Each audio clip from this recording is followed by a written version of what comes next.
is going to be Mike Malott versus Neil Magny.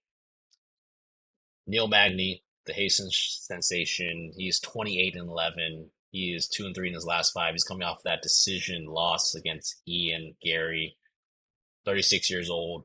He's fighting against Mike Proper Malott, 10-1-1. He's 5-0 in his last five. He's coming off that submission victory over Adam Fugit.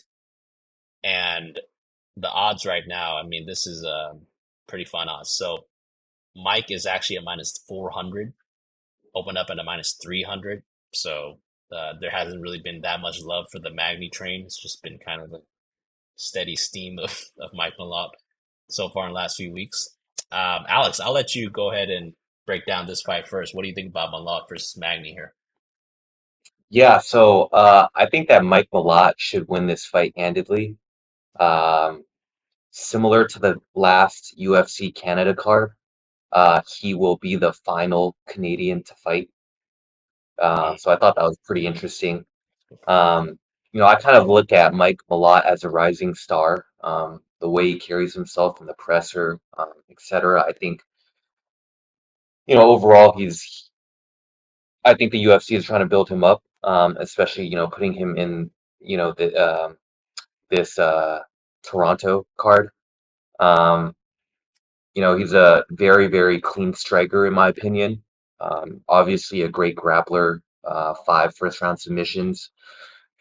But, it is a step up in competition against a high IQ fighter like Bagny.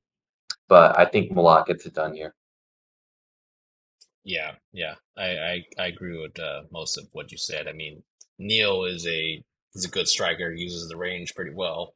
I think that aside from eating a whole bunch of leg kicks from Ethan Gary, I mean, I think he does strike pretty well defensively, but you saw in that last matchup, I mean, sometimes the future is now, right? Sometimes these new age guys are going to come up with some techniques that he might not be prepared for. His grappling is also decent. I mean, he's able to offensively wrestle, good top pressure. He really loves to clinch, though. That's like the Neil Magny signature. I mean, this guy loves himself a clinch fest. Um, he has the cardio to fight that way for 15 minutes. So, he's a classic gatekeeper.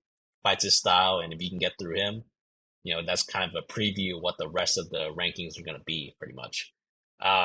Mike, powerful hands, kicks have good pop in them as well. I think this guy is pretty strong as far as the striking.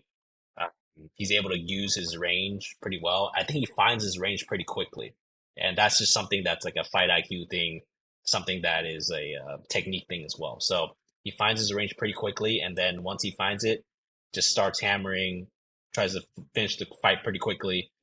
He also has solid leg kicks, so that's something that I'm definitely worried for Magny. I feel like his leg kicks could go through.